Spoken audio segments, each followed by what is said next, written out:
Hello everyone, welcome to SKU Digital Classes. Myself Dr. Rajendra Chaudhary, Department of Management. Today we are discussing about the business law. Under the business law, we discuss offer, acceptance and consideration. So first of all, heading is offer and proposal. Offer और proposal. Offer को हम offer भी कहते हैं और proposal भी कह सकते हैं। बेसिकली ऑफ़र होता क्या है, हम किसको ऑफ़र कहते हैं। So listen, when a person signifies to another person his willingness to do और not to do something with a view to obtain the assent of such person to such an act और abstinence, he is said to make a proposal और an offer. कोई भी एक व्यक्ति किसी दूसरे व्यक्ति के लिए किसी तरह का कोई ऑफ़र बनाता है और वह ऑफ़र दूसरा व्यक्ति उसको एक्सेप्ट करता है, उसके पहले व्यक्ति की विलिंगनेस देखी जाती है कि जिस व्यक्ति के लिए वो ऑफ़र बनाया गया है उसकी विलिंगनेस है उस ऑफ़र को एक्सेप्ट करने की या नहीं है। तो इस तरह से कि व्यक्ति अगर विलिंगनेस है तो फिर वो उस ऑफ़र को एक्सेप्ट करता है। नेक्स्ट है, for example A willingness to sell his radio set B of ₹500। यहाँ पर जो है बेसिकली ए जो है अपना रेडियो सेट बी को बेचना चाहता है 500 रुपये में। अगर बी यहाँ पे B accepted the purchase of the same then it will amount to a proposal from A to B. अगर बी इस प्रपोजल को एक्सेप्ट करता है, अगर एग्री होता है, तो फिर इसको कहा जाएगा कि ए का जो ऑफर था वो बी के लिए था। आगे, the person who is making the offer और प्रपोजल, जो व्यक्ति ऑफर को बनाता है या प्रपोजल को बनाता है उसको हम क्या कहते हैं, बेसिकली नोन एज ए प्रोमाइजर और ऑफरर। या तो उसको हम प्रोमाइजर कह सकते हैं या ऑफरर कह सकते हैं। And the person who accept such an offer will be, so जो व्यक्ति इस ऑफर को या प्रपोजल को एक्सेप्ट करता है उसको हम कहते हैं प्रोमिसी या एक्सेप्टर। आगे, an offer can be positive और नेगेटिव। ऑफर दोनों तरह से होते हैं, पॉजिटिव भी ऑफर हो सकता है और नेगेटिव भी ऑफर हो सकता है। Basically it can be a promise to do some work under the offer. यहाँ पर ये होता है कि किसी भी तरह का कोई काम करना होगा in future, and a promise to obtain not do some work service, both are valid offer. या तो उस ऑफर के अंतर्गत आगे जो कॉन्ट्रैक्ट होगा उसमें या तो कोई काम करना होगा या फिर नहीं करना होगा। इस तरह के जो भी ऑफर होते हैं वो वैलिड ऑफर की कैटेगरी में रखे जाते हैं। आगे, basically essentials of valid offer कह सकते हैं या एसेंशियल ऑफ ऑफर और प्रपोजल भी कह सकते हैं। ऐसे कौन कौन से एसेंशियल एलिमेंट्स हैं जो कि ऑफर और एक्सेप्टेंस में ज़रूरी होते हैं। सो एन ऑफर और प्रपोजल में बी जनरल और स्पेसिफिक। जब भी कोई ऑफर या प्रपोजल बनता है तो वो या तो जनरल होगा या स्पेसिफिक होगा। जनरल और स्पेसिफिक क्या है ये हम आपको आगे की स्लाइड में डिस्क्राइब करेंगे। नेक्स्ट है, it should have intention to create a legal obligation under the valid offer. उसमें जो है लीगल ऑब्लिगेशन यानी जो भी लीगली दायित्व होते हैं उनको उनका पूर्ण निर्वहन करना होता है। और it should be definite and certain. वहाँ पर जब भी ऑफर दिया जाता है तो किसी भी काम करने की निश्चितता होनी चाहिए और एक टाइम पीरियड भी होना चाहिए। And invitation to offer is not offer. अगर कोई व्यक्ति आपको किसी भी तरह का इन्विटेशन देता है या 1% सेकेंड पर्सन को कोई भी इन्विटेशन देता है तो हम उसको एक तरह का ऑफर नहीं मानेंगे। वो उसका एक एग्जाम्पल हम आपको बताते हैं, जैसे advertisement for tender for sale of goods by auction. जैसे जनरली जो मार्केट में एडवर्टाइजमेंट आती हैं वो सभी के लिए आती हैं, किसी पर्टिकुलर पर्सन्स के लिए नहीं आती हैं। अब उस ऑफर को कोई भी एक्सेप्ट कर सकता है। नेक्स्ट है, acceptance must be given before stipulated period of time. जब भी कोई ऑफर किसी वन पर्सन के द्वारा सेकेंड पर्सन को दिया जाता है तो उसके साथ साथ उसे एक पर्टिकुलर टाइम पीरियड भी दिया जाता है कि उसको किस पर्टिकुलर टाइम पीरियड में उस ऑफर को एक्सेप्ट करना है या उसे रिजेक्ट करना है। अगर उस टाइम पीरियड के अंतर्गत वो ऑफर एक्सेप्ट किया जाता है तब फिर वो जो है एक ऑफर का एसेंशियल एलिमेंट्स काउंट किया जाता है। Provisional acceptance is not acceptance unless final order is not given. Generally अगर कोई व्यक्ति किसी सेकंड पर्सन को ऑफर देता है तो वहाँ पर प्रोविजनल एक्सेप्टेंस मान्य नहीं होगी जब तक कि उसकी फाइनल एक्सेप्टेंस या फाइनल ऑर्डर नहीं मिल जाता है सेकंड पार्टी का। नेक्स्ट पॉइंट है an offer must be communicated. जो भी ऑफर दिया जा रहा है ऑफर के द्वारा वो जो है ऑफरी को जो है प्रॉपर कम्युनिकेट होना ज़रूरी है। Term and condition of offer must be communicated. जो भी टर्म एंड कंडीशन है एक पर्टिकुलर ऑफर की वो भी सेकंड पार्टी को प्रॉपर कम्युनिकेट होना ज़रूरी है। नेक्स्ट इज है acceptance should be as a per prescribed format. जिस हिसाब से ऑफर दिया जा रहा है उसका एक पर्टिकुलर प्रॉपर फॉर्मेट होता है। उस ऑफर को और उस प्रपोजल को जब एक्सेप्टेंस दी जाती है तो उसको प्रॉपर एक फॉर्मेट में एक्सेप्टेंस होना ज़रूरी है। नेक्स्ट हम आते हैं टाइप्स ऑफ ऑफर्स पे। टाइप्स यानी कि प्रकार कितने तरह के ऑफर होते हैं हम उसको वन बाय वन स्टडी करेंगे। सो फर्स्ट ऑफ ऑल है स्पेसिफिक ऑफर।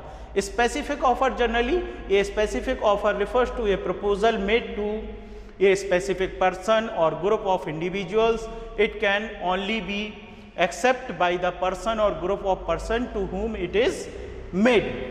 बेसिकली जो स्पेसिफिक ऑफर होते हैं बाय एक स्पेसिफिक पर्सन्स के लिए ही बनाए जाते हैं। यानी कि हम ये कह सकते हैं अगर ए कोई ऑफर बनाता है तो वो बी के लिए बना रहा है तो बी उसको एक्सेप्ट करेगा या उसको प्रपोजल को अपनी एक्सेप्टेंस देगा, अन्यथा सी उसको एक्सेप्ट ना कर सकता है ना ही अपनी एक्सेप्टेंस दे सकता है। इसी तरह इसमें ये भी दिया हुआ है कि जो भी स्पेसिफिक ऑफर रहेगा उसमें एक पर्टिकुलर ग्रुप भी पार्टिसिपेट कर सकता है, individual group. So the second offer is general offer. When an offer is made to the general public, जब भी कोई ऑफर सभी के लिए बनाया जाता है तो उसको हम जनरल पब्लिक ऑफर भी कहते हैं। It is called as a general offer and can be taken up by anyone who wishes to fulfill the term of the offer, like market offer.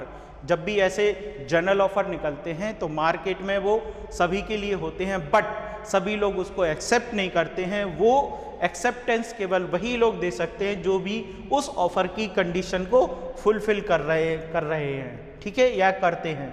जैसे मार्केट में जो ऑफर आते हैं वो इसी के एक बेस्ट एग्जाम्पल है। नेक्स्ट है express offer. An offer would be an expressed offer when it is made by word of mouth और बाय राइटिंग। एक्सप्रेस्ड ऑफर वो ऑफर कहलाते हैं या तो वर्ड ऑफ माउथ के द्वारा किए गए हों या फिर राइटिंग में दिए गए हों। An offer when assent by both parties become an agreement. जब भी इस तरह के ऑफर में दोनों पार्टियों की एक्सेप्टेंस होती है या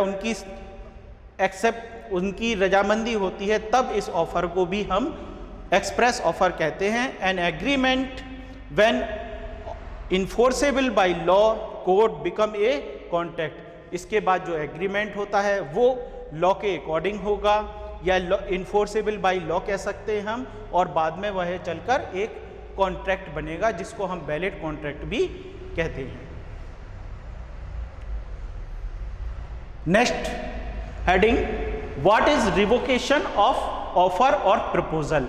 रिवोकेशन बेसिकली हम उस वर्ड को कह सकते हैं कि जो ऑफर हमें दिया गया है या किसी पार्टी को दिया गया है उसमें किसी तरह का चेंज होना है या उसको डिनाई करना है या उसकी जगह किसी नए ऑफर को लेना है। सो उसके अलग अलग तरह के पॉइंट्स हैं जिसको हम स्टडी करेंगे। द फर्स्ट इज है ये प्रपोजल में बी रिवोक्ड। जब भी कोई व्यक्ति ए पर्सन बी को किसी तरह का प्रपोजल देता है तो उसको रिवोक्ड कर सकता है एट एनी टाइम, किसी भी समय, before the communication of its acceptance. वो कब तक उसको रिवोक्ड कर सकता है? जब तक वो अपनी एक्सेप्टेंस नहीं दे देता है फर्स्ट पार्टी को। It complete as against the proposed but not afterward. यानी कि जो जिस तरह के प्रपोजल में जो कंडीशन एंड टर्म दिए हुए थे वैसी अगर टर्म एंड कंडीशन नहीं है एट द ऑफ एक्सेप्टेंस, तब फिर उस ऑफर को जो है रिवोक्ड किया जा सकता है बिफोर एक्सेप्टेंस। लेकिन अगर एक्सेप्टेंस हो गई तो उसके बाद उसको रिवोक्ड नहीं किया जा सकता है। नेक्स्ट इसी में दिया हुआ, A proposal may be revoked at any time before the communication of its acceptance. कोई भी ऑफर को रिवोक्ड किया जा सकता है किसी भी समय। कब तक किया जा सकता है? जब तक वह एक्सेप्टेंस नहीं दी जाती है, किसको? फर्स्ट पार्टी को। ठीक है। नेक्स्ट इसका एग्जाम्पल आप देखें, ये resignation to an offer to quit a post and the same can be withdrawn before the offer is accepted by the competent authority. एक कोई एम्प्लॉय अपना रिजिग्नेशन जो है लेटर तैयार करता है, तो एक तो ये ऑफर हो गया, लेकिन उसने कंपिटेंट अथॉरिटी को दिया हुआ है या उन्होंने देने के पहले तक इसको रिवोक्ड किया जा सकता है। लेकिन अगर कंपिटेंट अथॉरिटी इसको एक्सेप्ट कर लेती है, तब फिर जो है ये ऑफर जो है रिवोक्ड नहीं होगा। What are the modes of revocation of an offer और प्रपोजल? ऐसे कौन कौन से मोड्स हैं जिसमें जो है हम किसी भी ऑफर को या प्रपोजल को रिवोक्ड कर सकते हैं? सो फर्स्ट ऑफ ऑल है बाय नोटिस ऑफ रिवोकेशन। कोई भी सेकंड पर्सन ऑफर को रिवोक्ड कर सकती है through the notice. By lapse of time, time अगर निकल गया है पर्टिकुलर टाइम पीरियड के लिए जो ऑफर था और वो टाइम निकल गया है, तब भी हम उसको रिवोक्ड कर सकते हैं। By failure to fulfil a condition precedent, जो भी ऑफर में कंडीशंस दी हुई हैं उन कंडीशन को फुलफिल ना कर पाना भी रिवोक्ड की कैटेगरी में फिर इसको ऑफर को रख दिया जाता है। लास्ट, बाय डेथ और इंसैनिटी ऑफ द ऑफरर, अगर जो ऑफरर है उसकी या तो डेथ हो जाए या फिर वो प्रॉपर मेंटली तौर पर हेल्दी ना रहे, उस कंडीशन में भी इसको रिवोक्ड किया जाता है। What is the acceptance? अब हम आगे देखते हैं एक्सेप्टेंस क्या होती है। When the person to whom the proposal is made, जब भी कोई व्यक्ति, जिस व्यक्ति के लिए कोई प्रपोजल या ऑफर बनाता है, signifies his assent there to, उसकी एक्सेप्टेंस के लिए या उसकी विलिंगनेस के पार्ट पे the offer is said to be accepted, और उस ऑफर को उस सेकंड पार्टी के द्वारा एक्सेप्टेड किया जाता है, तब हम उसको एक्सेप्टेंस कह सकते हैं किसी भी ऑफर को। If the offer is accepted unconditionally by the offeree, जब भी कोई ऑफर एक्सेप्ट किया जाता है अनकंडीशनली, वहां पे किसी भी तरह की कंडीशन ना दी गई हो ऑफरी को, तो the offeree to whom the request is made, it will amount to acceptance. When the offer is accepted, it becomes a promise. यानी कि जब भी कोई एक्सेप्टेंस दी जाती है ऑफरी के द्वारा अनकंडीशनली, तब फिर वो एक प्रॉमिस की कैटेगरी में काउंट होने लगती है। For example, A offer to buy B house for ₹40 lakhs। A ने अपना मकान बी को बेचने के लिए कहा, कितने में? 40 लाख में। And B accept such an offer, और बी ने उस ऑफर को एक्सेप्ट किया।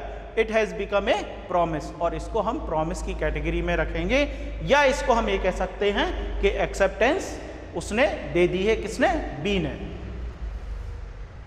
एसेंशियल एलिमेंट्स ऑफ एक्सेप्टेंस, ऐसे कौन कौन से एलिमेंट्स हैं जो कि एक्सेप्टेंस के लिए बहुत ज़रूरी है? जैसे first of all must be absolute and unqualified, जो भी एक्सेप्टेंस हो रही है वो प्रॉपर वे में होना ज़रूरी है, यानी अनक्वालिफाइड नहीं होनी चाहिए, अकॉर्डिंग टू होनी चाहिए लीगल रूल्स के अकॉर्डिंग।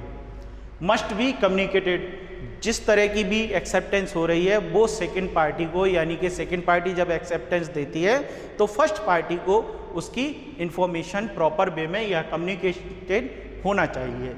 नेक्स्ट है must be made in prescribed manner, इसका एक प्रॉपर फॉर्मेट होके उसकी अपनी एक्सेप्टेंस देना ज़रूरी है कि इस प्रपोजल पर मेरी एक्सेप्टेंस है। Must be with in a time, अगर कोई पर्टिकुलर टाइम दिया गया है प्रपोजल में तो वो प्रपोजल के अंतर्गत जो टाइम है उसी टाइम ड्यूरेशन में आपको अपनी एक्सेप्टेंस देना होगी। अगर उसके बाद देते हैं तो फिर वो ऑफर जो है रिवोक्ड होगा या तो फिर वो ऑफर कैंसिल हो जाएगा। For example, Ram sends me an offer requesting to sell goods. Ram ने जो है मुझे ऑफर दिया, रिक्वेस्ट की कि मैं 5,000 रुपए की गुड्स जो है सेल कर रहा हूं, तो आई डोंट सेंड एक्सेप्टेंस, लेकिन मैंने अपनी एक्सेप्टेंस उसको नहीं भेजी। आई सेंड द गुड्स, और मैंने गुड्स भेज दिया। It valid acceptance, so this acceptance is valid because can be by conduct also. Okay, I send an offer to Rahul by post, I send it on 1 July. मैंने राहुल को by post एक offer भेजा 1 जुलाई को, but Rahul ने उसको receive किया हुआ है 10 जुलाई को। तो when I make an offer, so ये जो ऑफर है वो 1 जुलाई को एक्सेप्टेंस मानी जाएगी या 10 जुलाई को? तो इस ऑफर की एक्सेप्टेंस 10 जुलाई को मानी जाएगी, बिकॉज क्योंकि राहुल ने ऑफर को जो है 10 जुलाई को रिसीव किया हुआ है। टर्मिनेशन ऑफ ऑफर, जब भी कोई ऑफर जनरली एक्सेप्ट नहीं किया जाता है तो फिर उसका टर्मिनेशन के पार्ट पे आती हैं, उसके लिए भी प्रॉपर पॉइंट्स हैं या टर्म एंड कंडीशंस हैं जिनको हम 1 बाय 1 स्टडी करेंगे। Lapse, a passage of time, reasonable time, death of the proposer. कभी भी कोई ऑफर अगर लैप्स होता है या तो वो टाइम की वजह से लैप्स हो सकता है या रीजनेबल टाइम के अकॉर्डिंग या रीजनेबल टाइम में उसको क्रिएट ना किया गया हो तब भी वो लैप्स हो सकता है, या डेथ ऑफ प्रपोजर, या तो फिर मृत्यु हो जाए प्रपोजर की, तब उस कंडीशन में भी टर्मिनेशन हो सकता है ऑफर का। Failure to fulfil a condition, जब किसी ऑफर के अंतर्गत जो कंडीशंस दी गई हैं वो फुलफिल अगर नहीं हो पा रही हैं तब उस कंडीशन में भी कोई भी ऑफर टर्मिनेटेड मान लिया जाता है। Rejection, rejection from offeror may be expressed और इम्प्लाइड। रिजेक्शन ऑफरर के द्वारा किसी भी ऑफर को रिजेक्ट किया जा सकता है, चाहे फिर वो एक्सप्रेस्ड करे या फिर वो इम्प्लाइड कंडीशन में करे। Destruction of subject matter, subject matter destruction means कोई अगर ऑफर दे रहा है, पहले उसने हमें कुछ पॉइंट्स अलग बताए, जब उन्होंने रिटन में ऑफर दिया तो वहाँ पे डिस्ट्रिक्शन ऑफ सब्जेक्ट हो गया, यानी सब्जेक्ट से बिल्कुल विपरीत हो गया है, तो उस कंडीशन में भी टर्मिनेशन हो सकता है किसी भी ऑफर का। लास्ट इज है revocation, withdrawal at any time before the letter is communicated. आप कोई भी ऑफर को विड्रॉ कर सकते हैं जब तक कि आपने ऑफर जिस व्यक्ति ने आपको दिया हुआ है उसके पास कम्युनिकेटेड ना हो आपकी एक्सेप्टेंस, उसके पहले आप उसको रिवोक कर सकते हैं। So now the next topic is consideration. So consideration, section 2D of Indian contract act defines consideration. Consideration क्या होता है? When at the desire of the promisor, जब desire of the promisor, promisor की जो Dzire है उसके according अगर conditions हैं और वो फुलफिल कर पा रहा है तब फिर उस वर्ड को हम कंसीडरेशन की कैटेगरी में रखते हैं। द प्रोमिसी और एनी अदर पर्सन, या तो प्रोमिसी कंसीडरेशन देगा या कोई और व्यक्ति भी कंसीडरेशन दे सकता है behalf of promisee. Essential of valid consideration, ऐसे कौन कौन से एसेंशियल पॉइंट्स हैं जो कि एक कंसीडरेशन को वैलिड बना सकता है? So first point is it must move at the desire of the promisor, यानी कि जो डिजायर, जो प्रोमाइजर है उसकी जो डिजायर है उसके अकॉर्डिंग जो है कंसीडरेशन होना जरूरी है। It must move from the promisee और एनी अदर पर्सन, ये प्रोमिसी के पार्ट पे होता है कंसीडरेशन या उसके अलावा किसी और व्यक्ति उसके बिहाफ पर कर सकता है। Consideration may be N act और एब्सटेंस, कंसीडरेशन एक तरह का एक्ट है जो कि सेकंड पार्टी यानी फर्स्ट पार्टी जब ऑफर देती है या अपना प्रपोजल रखती है तो कंसीडरेशन फिर सेकंड पार्टी या उसके बिहाफ पर कोई सेकंड नेक्स्ट पर्सन दे सकता है। It may be past, present और फ्यूचर। कंसीडरेशन पास्ट के लिए भी दिया गया हो या प्रेजेंट के लिए दिया जा रहा हो या फ्यूचर के लिए भी दिया जा रहा हो। It must be real and not illusory. जो भी कंसीडरेशन होगा वो रियल सेंस में होगा, ना कि एक इल्यूजरी सेंस में होगा, मतलब एक मन घड़ंत जिसको कहा जाए उसमें कंसीडरेशन नहीं होगा। फॉर एग्जाम्पल, ये promise by a man to make 2 parallel lines meet is no good. जब भी 2 पैरेलल लाइन चलती हैं तो वह आगे चल के मिल नहीं सकती हैं। अगर कोई कहता है कि ये मिल जाएंगी तो वो इल्यूजरी की कैटेगरी में चला जाएगा, तो ऐसा कंसीडरेशन कंसीडर नहीं होता है। It must be A lawful. जब भी कोई कंसीडरेशन हो किया जाता है सेकंड पार्टी के द्वारा तो वो लॉफुल होना बहुत ज़रूरी है, यानी कि लीगल ऑब्लिगेशन ज़रूरी है वहाँ पर। और exceptions to the rules, no consideration no contract. एक कुछ एक्सेप्शन ऐसे भी है जहाँ पे हम ये कह सकते हैं कि ये रूल फॉलो नहीं करता है लॉ के, जैसे कह सकते हैं नो कंसीडरेशन नो कॉन्ट्रैक्ट। इस पर्टिकुलर सेंटेंस के लिए ये एक्सेप्शंस पॉइंट हैं, जैसे नेचुरल लव एंड अफेक्शन। जैसे जनरली पेरेंट्स का अपने बच्चों के प्रति प्यार, स्नेह, इसको हम कह सकते हैं कि इसमें कंसीडरेशन की आवश्यकता नहीं है। इसको हम नेचुरल लव एंड अफेक्शन मान के चलते हैं और इसमें कंसीडरेशन की ज़रूरत नहीं होती है। Compensation for past voluntary service. अगर किसी व्यक्ति ने पहले कभी किसी के लिए कोई सर्विसेज दी है, कोई सहायता दी है और उसका फ्यूचर में उसको किसी तरह से बेनिफिट मिल रहा है उस व्यक्ति के द्वारा, तो फिर हम इसको भी कंसीडरेशन की कैटेगरी में नहीं रखेंगे, वो उसको स्वतः ही एक्सेप्टेंस मानी जाएगी उसमें। टाइम बार्ड डेप्ट। टाइम बार्ड डेप्ट भी होती हैं जब कोई टाइम बार्ड यानी कि पर्टिकुलर टाइम के लिए किसी तरह का लोन दिया जाता है, किसी तरह के पैसे दिए जाते हैं, तो टाइम बार्ड डेप्ट और वो टाइम निकल गया तो उस कंडीशन में भी अगर पैसा लौटाया जा रहा है सेकंड पार्टी के द्वारा तो उसमें फर्स्ट पार्टी के कंसीडरेशन की ज़रूरत नहीं होती है। जैसे but the promisee must be in writing. होता कब है? जब आपने रिटन में दिया हो। अगर ओरली अगर ये टाइम बार डेप्ट है तब वहाँ पे उसको वो निगलेक्ट भी कर सकता है first second party. And duly signed by the promisor और his authorised agent. Agency. No consideration is required to the create an agency. जब भी कोई एजेंसी को क्रिएट किया जाता है किसी पर्सन के द्वारा तो वहां पर फिर कंसीडरेशन की कोई रिक्वायरमेंट नहीं होती है। तो these are the exceptions rules of no consideration no contract. Thank you.